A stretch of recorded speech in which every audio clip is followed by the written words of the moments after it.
C'est dans leur petite municipalité de 3000 habitants au nord du lac Saint-Jean que les Normandinois espèrent voir débarquer les joueurs de la Ligue nationale de hockey. Pour la communauté, le centre sportif normandin est un lieu important et pas seulement pour bouger. Un lieu de rassemblement qui se remplit toutes les fins de semaine, même les soirs de semaine. Ça permet de faire bouger nos gens, autant les plus jeunes que les plus vieux, avec l'école secondaire qui viennent durant la journée ou les ligues le soir. Là. Si elle gagne le concours Craft Hockeyville, la ville compte utiliser le 250 000 $ pour améliorer les infrastructures de la bâtisse qui date de 1973. Les matchs des Éperviers, le club de hockey 2A des moins de 21 ans, sont les rendez-vous sportifs numéro 1 à Normandin. La municipalité veut permettre aux joueurs ainsi qu'aux partisans d'avoir un meilleur amphithéâtre. Les joueurs auraient leur propre vestiaire plus grand et isolé. Aussi, les estrades seraient améliorées pour offrir plus de confort. Ce qui est important, je pense, c'est les chambres des joueurs. On a seulement 4 chambres présentement. Donc, si on pouvait avoir 2 chambres de plus, ça serait très pratique. On pourrait accueillir des événements plus gros peut-être, puis également on pourrait avoir une chambre pour nos éperviers, que ça fait 30 ans qu'ils partagent leur chambre. L'enseignant Éric Robert est à l'origine du mouvement. La jeunesse est au cœur de ses motivations pour remporter le concours Craft Hockeyville. Pour moi, en tant qu'enseignant, c'était important que les élèves puissent vivre ça. Donc c'était mon souhait. Pour la coordonnatrice du centre sportif normandin, Mélanie Grondin, un match de la LNH amènerait beaucoup de positifs dans la communauté.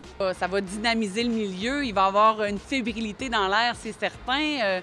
On est un petit milieu, c'est tout petit, donc ça serait vraiment quelque chose d'exceptionnel.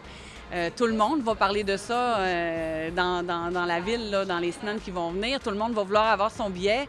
Juste de vivre le match en tant que tel chez vous, bien, ça va répondre aussi à quelque chose de grand pour beaucoup de jeunes, je crois, là, et de personnes plus âgées aussi qui ne pourraient pas se permettre soit le déplacement ou soit d'aller vivre là, le moment là-bas en ville.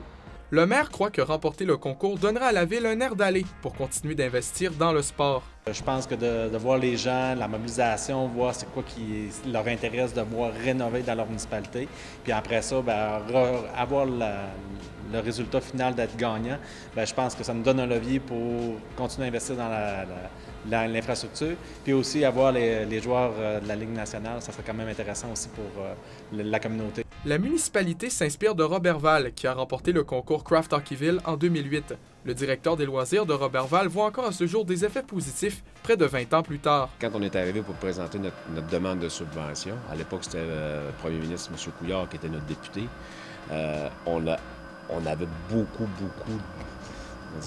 d'articles de journaux, beaucoup d'argumentaires pour dire que oui, notre aréna, on avait besoin d'un petit rafraîchissement.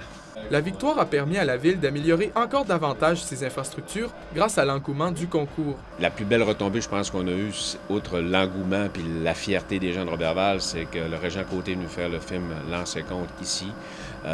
C'était très bon pour nous. À toutes les années, on reparle de Roberval parce qu'on est encore la seule ville québécoise qui a remporté Craft Hockeyville. C'est une fierté. Donc, je dirais que les retombées, on les vit encore, même si c'est arrivé en 2008. On est bien fiers de ça. En 2017, le centre sportif Benoît Lévesque a obtenu 11 millions de dollars en financement pour améliorer ses infrastructures sportives.